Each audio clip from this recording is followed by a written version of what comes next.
আজ ৭ মার্চ বাংলার লোকসঙ্গীতের এক নিবেদিত প্রাণ শিল্পীকে স্মরণ করার দিন। আজকের দিনে আমরা শ্রদ্ধাভরে স্মরণ করছি লোকসঙ্গীত শিল্পী ও গবেষক কালিকা প্রসাদ ভট্টাচার্যকে। 1970 সালের 11ই সেপ্টেম্বর আসামের শিলাচরে জন্ম নেওয়া কালিকা প্রসাদ ছিলেন লোকসঙ্গীতের এক অনন্য সাধক। শৈশব থেকেই সুর ও তাল তার জীবনের সঙ্গী।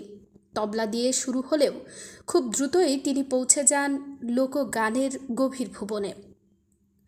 যাদবপুর বিশ্ববিদ্যালয়ে তুলনামূলক সাহিত্য পড়ার সময় থেকেই তিনি বাংলার লোক ঐতিহ্যের দিকে গভীরভাবে আকৃষ্ট হন।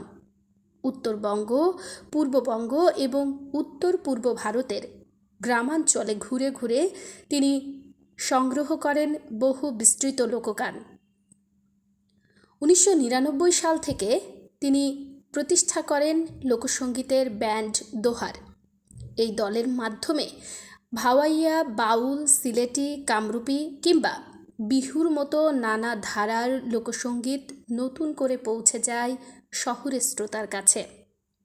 তার গানের মধ্যে ছিল গবেষণা, ঐতিহ্য আর হৃদয়ের গভীর স্পন্দন।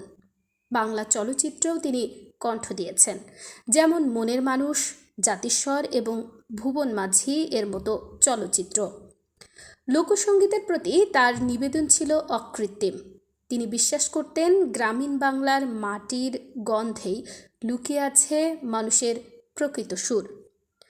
2017 সালের 7 মার্চ এক সড়ক দুর্ঘটনায় এই প্রতিভাবান শিল্পীর জীবনবাসন ঘটে, কিন্তু তার কণ্ঠ, তার সংগ্রহ করা গান, তার প্রতিষ্ঠিত দোহার সবই আজও বয়ে নিয়ে চলেছে বাংলার লোক ঐতিহ্যের ধ্বনি। আজ তার প্রয়াণ দিবসে জানাই গভীর শ্রদ্ধা। লোকসঙ্গীতের এই নিবেদিত সাধক বেঁচে থাকবেন তার গানেই। শ্রদ্ধাঞ্জলি, কালিকা প্রসাদ ভট্টাচার্য, বাংলার মাটির সুরের এক অনন্য প্রহরী।